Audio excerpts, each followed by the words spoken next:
ഇന്ന് നമ്മൾ പറയാൻ ഉദ്ദേശിക്കുന്നത് കക്കരിക്കയും ഈത്തപ്പഴവും കൊണ്ടുള്ള ഒരു റെമഡിയാണ്. കക്കരിയും ഈത്തപ്പഴവും ചേർന്നുള്ള കോമ്പിനേഷൻ രുചികരമാണെന്ന് മാത്രമല്ല ആരോഗ്യ ഗുണങ്ങൾ ഏറെയുള്ള ഒന്നുകൂടിയാണ്. പ്രവാചകർ സല്ലല്ലാഹു അലൈഹി വസല്ലമ തങ്ങൾ ഇവ രണ്ടും ചേർത്ത് കഴിച്ചിരുന്നതായി ചരിത്രത്തിൽ ഉല്ലേഖനം ചെയ്യുന്നുണ്ട്.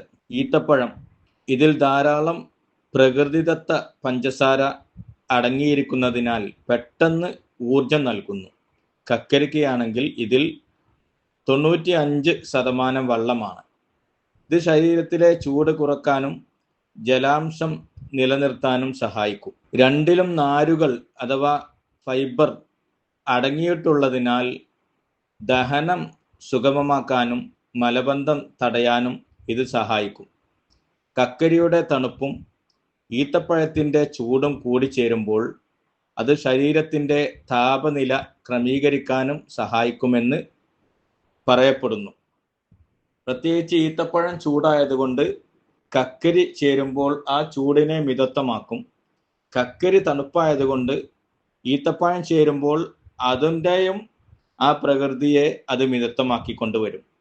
ഇത് മാത്രമല്ല, ഏറ്റവും ആരോഗ്യകരമായ ഒരു ഭക്ഷണം കൂടിയാണ് ഇവ രണ്ടും ചേരുമ്പോൾ.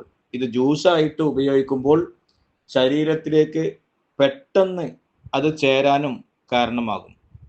ശരീരം തടി വെക്കാൻ ആഗ്രഹിക്കുന്ന ആളുകൾ കക്കരിയും ഈത്തപ്പഴവും ജ്യൂസ് അടിച്ചിട്ടോ അല്ലാതെയോ കഴിക്കട്ടെ എന്ന് മുത്തുനബി സല്ലല്ലാഹു അലൈഹി വസല്ലമ തങ്ങൾ നിർദ്ദേശിച്ചിട്ടുമുണ്ട്. തടി വർദ്ധിപ്പിക്കാൻ മെലിഞ്ഞ ശരീരപ്രകൃതിയുള്ളവർക്ക് ആരോഗ്യകരമായ തടി വെക്കാൻ ഇത് മികച്ചതാണ്. മഹദിയായ റസൂലുള്ളാഹി സ്വല്ലല്ലാഹു അലൈഹി വസല്ലമ തങ്ങളുടെ ഭാര്യ ആയിഷ റളിയല്ലാഹു അൻഹ നിവേദനം ചെയ്യുന്ന ഹദീസിൽ ഇപ്രകാരം കാണാം: വിവാഹം ചെയ്യുന്നതിന് മുമ്പ് തടി വെക്കാൻ വേണ്ടി എൻ്റെ ഉമ്മ പല മരുന്നുകളും എനിക്ക് തരികയും അതുകൊണ്ടൊരു മെച്ചവും ഇല്ലാതിരുന്നപ്പോൾ വിവാഹം ചെയ്തതിന് ശേഷം മുത്തുനബി സല്ലല്ലാഹു അലൈഹി വസല്ലമ തങ്ങൾ കക്കരിയും ഈത്തപ്പഴവും എനിക്ക് ദിവസവും തന്നതിൻ്റെ കാരണത്താൽ ഞാൻ നല്ല ആരോഗ്യമുള്ള തടി വെച്ചു എന്ന് മഹദി പറഞ്ഞതായിട്ട് ഇബ്നു മാജ, അതുപോലെ ബുഖാരി എന്നിവയിലൊക്കെ തിബ്ബിനെ കുറിച്ച് പറഞ്ഞ ഭാഗങ്ങളിൽ നമുക്ക് കാണാം.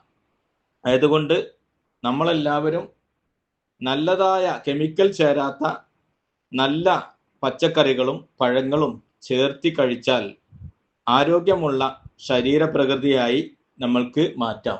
എല്ലാവരും ഈ റെമഡികളൊന്ന് ഉണ്ടാക്കി ഉപയോഗിക്കുക.